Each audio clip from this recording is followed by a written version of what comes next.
The resentment. In his theory of resentment, printed in the book Tiberio, Dr. Gregorio Marañón explains that this feeling is not directed against those who may have been unfair to the subject, but against destiny.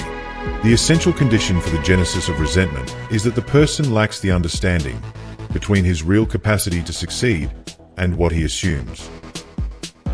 Dr. Gregorio points out a wound to self-esteem, which occurs when the subject does not achieve a goal indicated by his or her own ideal.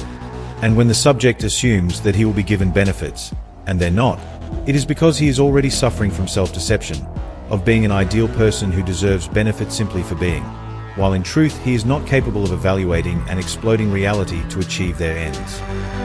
This is understandable when the subject's self-deception is the product of parents who significantly exaggerate the capabilities of their son, causing a discord between the real and the imaginary.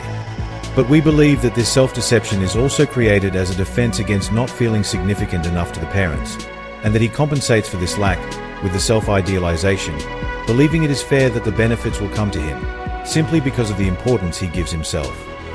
The fact is that when the subject does not achieve his ideals, he becomes resentful, provoking what the doctor describes: a single word or a vague derogatory gesture, or perhaps just a distraction of others. Everything for him reaches the value of an offense or the category of an injustice. Even more, the resentful person comes to experience a kind of masochistic thirst. The resentful individual is capable of inventing injustices to give himself an importance that he does not have, creating those to blame for his bad streak.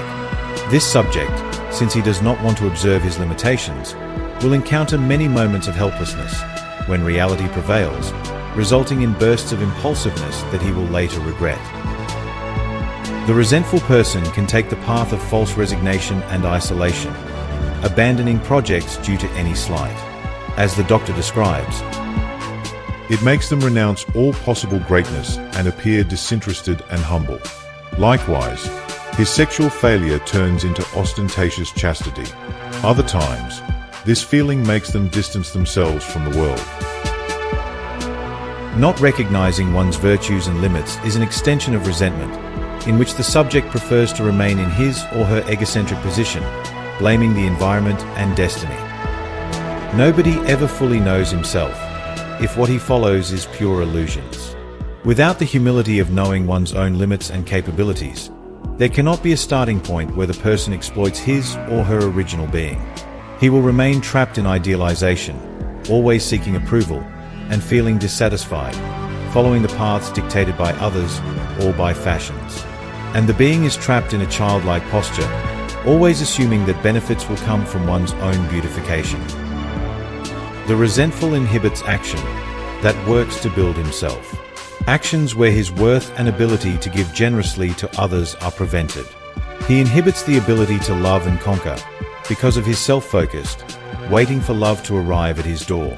When he's offering time to the family, he perceives that his life energy is being drained and that he would be better spending time on his important things.